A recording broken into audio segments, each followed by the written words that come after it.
Welcome, and thanks for joining us for another episode of Co-Girls on Air, a podcast exploring all things technology, female leadership, careers, education, and topics within the nonprofit sector.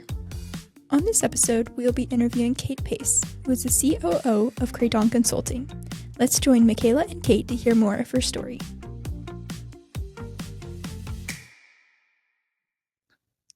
Welcome, Kate. Thank you for joining us today. Absolutely. It's my pleasure to be here. Yeah, thank you. Do you think you could start by introducing yourself and then telling us a little bit about your background and your career?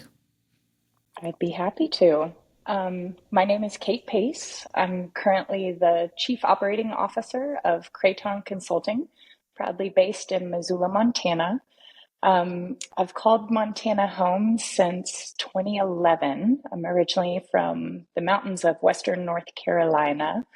Spent my childhood mostly outdoors in the Appalachian Mountains. Eventually made my way to college at Appalachian State University.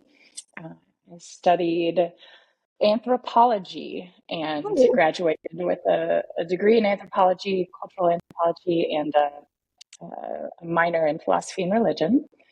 I stayed in North Carolina and had a really successful career in food service for most of my life. I've worked in a variety of different customer service roles, but eventually landed in Big Sky, Montana. It was a really memorable year. It was the winter of 2012. I had never been to Montana before, and I decided that it was about time to experience Big Sky country for myself. So I drove in. I remember Highway 90, just east of Livingston, was closed because exactly severe winds, and so it was a memorable moving week. So I was at the Yellowstone Club for a couple years. I bartended there. I found my way to Paradise Valley and lived in Livingston for a few years. My now husband decided to attend the University of Montana to pursue a law degree. So that's what brought us to Missoula in 2017.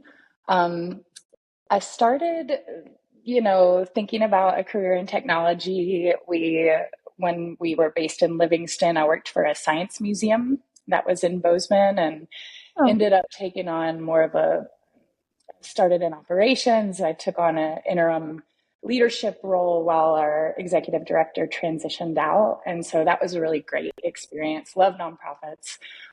It was really dynamic and hard work. And so when we landed in Missoula, I was kind of thinking, okay, what's next in my career? Where do I want to go from here? Yeah. And how do I grow and learn and participate in more of an innovation economy? And I ended up in sales for like a managed services company. We did outsourced IT for a variety of entities, mostly based in Montana. And enjoyed that for a little over a year. And then I started working with ATG. ATG was acquired by Cognizant, Fortune 200 company, in 2018.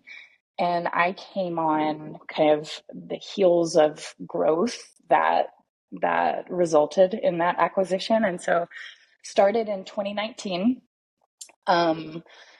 I was in an operations role, and we were planning our physical campus expansion. And so at that time, we had an office based in the Old Sawmill District, which is right by the river in the heart of downtown. We had just executed the lease on 40,000 square foot new facility that was going to be north of the office space that we were occupying at the time. And at the time, we were on the third cohort of our training program, which is something that the Missoula community and Montanans may know us for.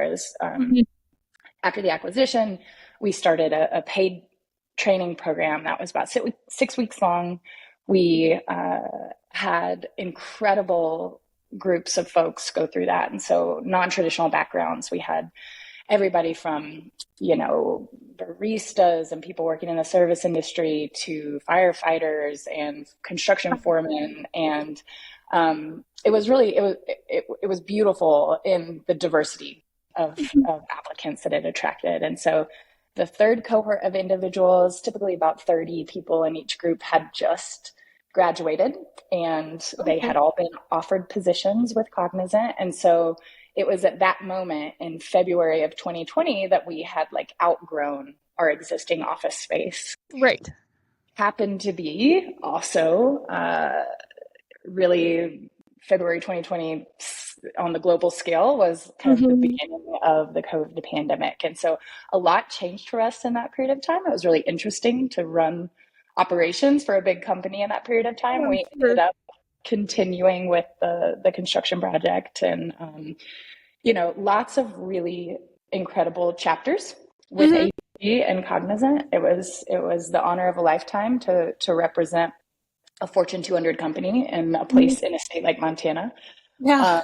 Um, that that chapter eventually closed for me, and I joined a friend and mentor and technology titan Tom Sturgis as he founded Craton Consulting, and so I have the privilege of being employee number one at Craton. Um, and it's I think this is my third week in a full-time role with them, so we're really in liftoff mode. Wow. It's Yeah. fun. Wow. Wow. That was a lot of ground to cover. You've been all over. Wow. It's incredible. Um, so I know you kind of made the shift in sales, and that's, kind of a transition. What made you want to go full into consulting though? Yeah, well, it's a great question, and you know, I never necessarily thought that I would be in consulting. And, looking back at it, I think anthropology is the study of the human experience, and Yep. consulting is some like there's parallels, I Yeah. think.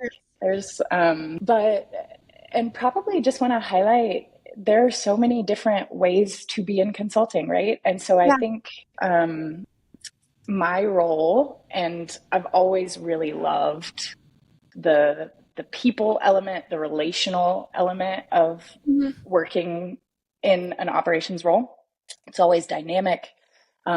There's always, we have a saying, 1+1 = 3.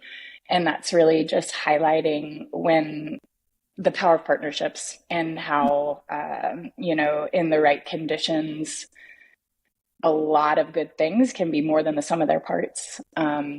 And so I think that there's a level of curiosity, there's a level of like connecting from vision and strategy to execution and adjusting. That's a lot of my role on the day-to-day basis, and Yeah. that's what I love about it. I think people like my business partner Tom, who have been working in technology consulting for 3 decades now, there's shifts and disruption that come not only in technology and Right. the products that run our businesses and run the Ever world, evolving. Yeah. exactly, but also in business models and the disruption that COVID, um, as a result of this global pandemic, really changed overnight a lot of companies who were thinking about, okay, well, we need a commerce storefront. We need to kind of shift into hybrid and remote Yeah. first meeting workspaces. It's just really interesting. And so, I continue to learn every day in my role. I continue to be completely excited about how things like AI are driving efficiency in the way. Yeah. Have you Yeah. seen impact with AI in your field now? Oh, absolutely. And, it's going to be different at every level, Mhm. depending on how big of an organization you're in, what type of work you're doing. Um, it, for me, I tend to use it as a research tool. Obviously, people have been really excited by the writing element, the Yeah. creative Yeah. The support that. generative side of things. Yeah. I think that, more and more prompt engineering, how we are leveraging the technology and tools around us to not only drive efficiency in our lives, but in our businesses and for the world is going to be the next kind of technological revolution. how companies are making it easier for employees to do the creative work that they need to do, and keeping on task, just the massive amounts of data that can very quickly be assessed and then actioned on. It's huge. It's very exciting. Yeah, using it more for efficiency than anything else. So you've kind of had your hand in a few different fields. What was something that surprised you most about any of the fields you've kind of touched into? Oh, sure. I think probably most surprising to me is how a career in tech or a career in consulting can mean so many different things. There are Mhm. so many pathways into a career in tech, and that's something that I'm passionate about, storytelling, Mhm. right? And so I chair the Montana Jobs Network board. It's a function of the High Tech Alliance, which connects business and job seekers to all the great high growth opportunities in tech in the state. And so I think part of my passion for that, and what that board and also Craton is trying to do, is illuminate, a career in tech is not just one thing, Yeah. right? Coding, for example, Right. it's a skill that's in demand. It's highly technical and analytical, and there's a very clear, like, what does good look like? Is it, and a lot of individuals, even individuals, I'm sitting at Missoula College right now, and we get the opportunity to build relationships with students that are in the MIS program, Yeah. and we talk to folks, whether that's students or just all across the board, all the time, that really it struggle to understand, a career in tech is not just about programming Totally. Yeah. languages and coding, and that's a huge element of it. But there's also, like, in my experience, there's sales, Mm-hmm. there's alliances. A lot of the work that we have done is understanding that the product company in any tech software, we call them ISVs, software vendors, but the product team is building something that has specific set of outcomes, right? It's Mm-hmm. solving a problem or seizing an opportunity for any variety of clients. And um, the way that larger consulting firms, often known as SIs or systems implementers,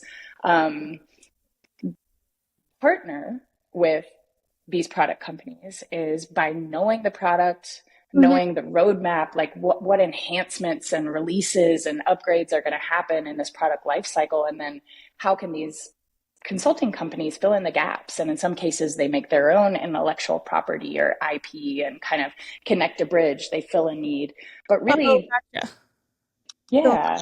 yeah. Absolutely. And so there's a lot of different opportunity, but the alliances angle where, a product company and a consulting firm are kind of co-marketing Mhm. and co-selling and showing up with a strong point of view on how, to best deliver the outcomes that the client wants. That's a really exciting thing. Yeah, And, it is. if you're the type of person that enjoys going to big conferences, and this kind of partner and alliances model is a lot of, like, interacting with people and Mhm. planning events and doing that type of A role, lot of like that. networking. Yeah. Exactly, a career in technology looks like that. Mm-hmm. For operations and in my role, it's just been really, really illuminating, specifically going from the Cognizant and ATG environment, where we had, at different points in time, upwards of 300 employees in the state, Oh, wow. and the office space that we kind of designed and constructed and moved into, and that was 2022 when we had our grand opening celebration. Coordinating all the moving pieces, understanding the requirements, that basically, what does post COVID in office work look like? Mm-hmm. What is bringing people into the office? What do we need to have in these kind of flexible spaces that serve the future of work and the needs of the employees, the clients, the partners, the community members that are coming into that office? So it was really incredibly creative and challenging to be able to define that and then bring it to existence. So No, I love that about it. it is. Well, and what you were talking about, taking a step back, so many different career opportunities in tech that isn't just programming. I mean, that was one of the big reasons we started the podcast was to show the young girls who are a part of our program that you don't have to just be a coder to be able to have a career in tech and STEM. It's so important. Yeah. So can you talk a little bit about what a day in your life looks like now? Yeah, I'd be happy to. So, what really excited me about this opportunity beyond, getting back to work with someone that I trust and respect a lot was that every day is different in a Mhm. startup. I mean, it really is. If you think about, um, systems and processes and scale, and Cognizant had, more than 300,000 employees globally. So Mhm. there's not a lot of opportunity to define or change or, process improvement. The individual has less control over the broader environment, Right. which is which is a benefit in some Mhm. organizations. Like every every now and then I think know myself what is most important to me in my career right now. And at this stage, working for a company like Craton, where we are literally uh, standing up our firm infrastructure, writing our operating agreements, talking about how we want to partner with entities that are starting up on their own and what kind of businesses they're creating and how can we help each other. So there's this kind of internal Mhm. operations element where we are literally defining um, what the business looks like, how we run the business. And We're especially writing. this early in the startup too. Absolutely, yeah. We're writing out our core values, right? Mhm. We're creating content. We're talking about, um, our focus areas between now and the end of the year. And there's a lot of flexibility and autonomy, and there's also a lot of, opportunity of it all can be overwhelming. How do we know that we're not only making the decisions that we have to make today, but building in the right scale so that a Mhm. year from now, we have set up the runway that allows us to be successful? It's really exciting. Um, I think in addition to that kind of internal operations lens, the external operations is what really excites me about working at Craton. And so that's the value chain. That's how are we essentially not only going to market, but how we're seeding in value in all of our interactions across our clients and partners. And are we delivering the right value for Montana? Mhm. I think that we, Tom and I share a passion for orchestrating and advancing opportunity across the state, because in a state like Montana, there's a lot of folks, everything's a tech job when you think Mhm. about it. Whether you're working at a Yeah. restaurant, you have a point of sale machine, you're interacting with technology on a regular Yeah, basis, really. even in agriculture. And, individuals that what I know about Montanans is that there's a level of grit and authenticity and, adaptability, integrity. These things uh, are fundamental to succeeding in any career. And I think a lot of Montanans understand their skill sets in a way that can really easily apply to a career in technology. And Yeah. when we're talking about rural and tribal Montanans, sense of place is hugely important. Being Mhm. able to have a positive, um, you know, drive Yeah. economic development in your hometowns and interacting kind of with a global economy.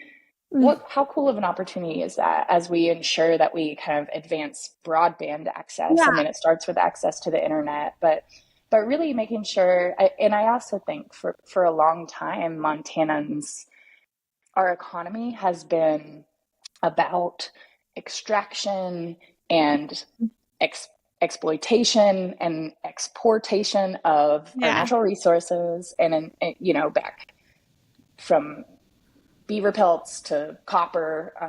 But Really. Yeah. then more recently, our people. I think a lot of folks that have grown up in Montana see, either want to leave to go to college or get an education or get a high paying job, and they want to move back to raise their families here because Right. it's a desirable place to be. Yeah. But I don't think we've done, we have an opportunity to keep pace with making sure that, folks understand there are so many opportunities to be a part of these innovation economies, be a part of high growth industry like tech.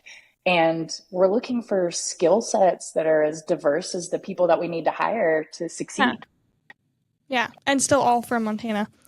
Yeah, So you talked a little absolutely. bit about how you enjoy the external side of things. Do you have a favorite piece that you've enjoyed? I know it's different every day, especially with this startup, but do you have one piece that's been your favorite? It's been really powerful to be closely connected with the Department of Indian Affairs, Misty Cool, who we work with closely at the state level with Department of Commerce and Labor and Industry, to understand how our state government is kind of prioritizing challenges and opportunities that are in front of us, and how public-private collaboration can really accelerate seizing Oh, those opportunities and solving some of those problems.